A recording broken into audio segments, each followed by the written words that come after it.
ଆଜି ବିପ୍ଳବ ଆଉ ବିପ୍ଳବୀ ଯେମିତି ବିପ୍ଳବ ବନ୍ଦ ହୁଏ ନା ଆଉ ବିପ୍ଳବୀ କେବେ ହାର ମାନେ ନାହିଁ। ଗୋଟେ ଗୁରୁତ୍ୱପୂର୍ଣ୍ଣ ପ୍ରସଙ୍ଗ ଉପରେ କହୁଛି।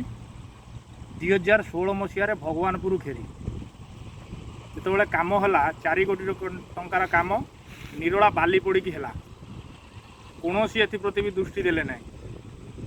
କିନ୍ତୁ 2020 ଯେଉଁ ପ୍ରଳୟଙ୍କାରୀ ବନ୍ୟା ଆସିଲା, ଲୋକମାନେ ନାଇଁ ନଥିବା ହଇରାଣ ହେଇଥିଲେ। ଏଥିପ୍ରତି ସ୍ୱାଭିମାନୀ ମଞ୍ଚର ସଭାପତି ଅଭିନାଶ ବିଶ୍ୱାଳଙ୍କ ନେତୃତ୍ୱରେ ଏକ କମିଟି ଗଠନ କରାଯାଇଥିଲା।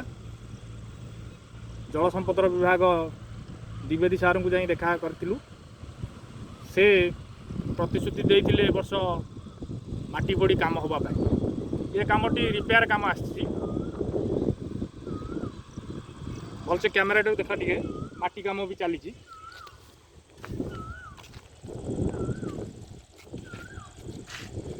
କିନ୍ତୁ ତାପରେ ବି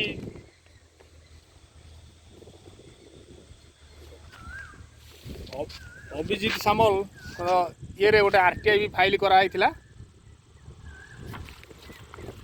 ଆର ବି ଦସ୍ତାବିଜ। କିନ୍ତୁ କିଛି ବାଲି ପଡ଼ିଛି, ଅଳ୍ପ ବାଲି। ସେଟା ଆକ୍ଚୁଆଲି ଯେତେବେଳେ ମାଟି ଉଠିଛି ତା ଭିତରେ ବାଲି ଆସିଛି। ଏଥିପାଇଁ କଣ୍ଟ୍ରାକ୍ଟର JEI SDO ସାର୍ ସବୁ ଆସି ନିଜେ ବି ତଦାରଖ କରିଛନ୍ତି। ଆମର ଦାବି ସବୁ ବି ମାନି ନେଇଛନ୍ତି। ଏଥିପାଇଁ ସମସ୍ତଙ୍କୁ ଧନ୍ୟବାଦ। କିନ୍ତୁ କିଛି କୁଚକ୍ରୀ ଲୋକ କହୁଛନ୍ତି କଣ୍ଟ୍ରାକ୍ଟର କତରୁ କେତେ ପକେଇଲ। ବଡ଼ ଦୁଃଖର ବିଷୟ। 2016 ମସିହାରେ ବାଲି ପଡ଼ୁଥିଲା, ସେଥିପ୍ରତି ତାଙ୍କର ବି ନଜର ନଥିଲା। ଏଥର ଯେମିତି ଇଏ ସାରେ ସିଏ ମୋ ଦାଦା ଭାଇ କହିକି ଯେମିତି ସାମ୍ନାକୁ ଆସନ୍ତିନି, ପଛରେ କେବଳ ଯେମିତି ହାତୀ ଗଲେ କୁକୁରଙ୍କ ଭଳିଆ ଭୁକନ୍ତି। ବଡ଼ ଦୁଃଖର ବିଷୟ। ସେ କେବଳ କେବେ ସାମ୍ନା ହେଇପାରନ୍ତିନି। ଇଏ କହିବେ ଆମ ମାନୁ ସାରେ, ସିଏ ମୋ ଭାଇ ଦାଦା ପୁତୁରା କହିକି ଜମା ସାମ୍ନାକୁ ଆସିବେନି। ଏଇଟା ପୁରା ଭିଜୁଆଲ୍ ବି ଅଛି। ଆମେ ସାମ୍ନାରେ କଣ୍ଟ୍ରାକ୍ଟର SDO ସାର୍ ସମସ୍ତଙ୍କୁ କମ୍ପ୍ଲେନ୍ ଦିଆଯାଇଛି। ବି RTI ବି ଫାଇଲ୍ କରାଯାଇଛି। ଉନ୍ନତମାନର ବି କାମ ଚାଲିଛି, କୌଣସି ଅସୁବିଧା ନାହିଁ। ଯଦି ବି ଯେଉଁ ଭାଇମାନେ ଉଠାଉଛନ୍ତି ପ୍ରଶ୍ନ ନିମ୍ନମାନର କାମ ହେଉଛି, ତାର ବି କର୍ତ୍ତବ୍ୟ ସିଏ ଆସିକି ଥରେ ବନ୍ଧକୁ ଦେଖିଯାଉ। ଏଇଟା ସମସ୍ତଙ୍କର ବି ଇଏ।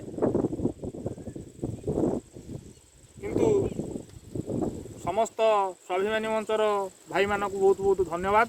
ତାଙ୍କର ସହଯୋଗ ଦ୍ୱାରା ଏ କାର୍ଯ୍ୟ ହୋଇପାରିଛି। ଗୋଟେ ଶାସ୍ତ୍ରରେ ଗୋଟେ କଥା ଅଛି, ଧର୍ମ ପ୍ରତିଷ୍ଠା ପାଇଁ ଭୀଷ୍ମକୁ ବଧ କଲେ ଧର୍ମ ପ୍ରତିଷ୍ଠା। ଏଠି କେହି ସସାସ କରୁନାହାନ୍ତି ସାମ୍ନାକୁ ଆସିବାକୁ, କିନ୍ତୁ ପଛରେ କହୁଛନ୍ତି। ସେମାନଙ୍କୁ ବି ବହୁତ ବହୁତ ଧନ୍ୟବାଦ। ଏଭଳିଆ ସମାଜରେ ରହିବା ଦରକାର। ହିନ୍ଦୁଙ୍କମାନଙ୍କୁ ବି ଧନ୍ୟବାଦ। ଆଉ ସଦାବେଳେ ଏଇଭଳିଆ ସଂଗ୍ରାମ ଜାରି ରହିଥିବ।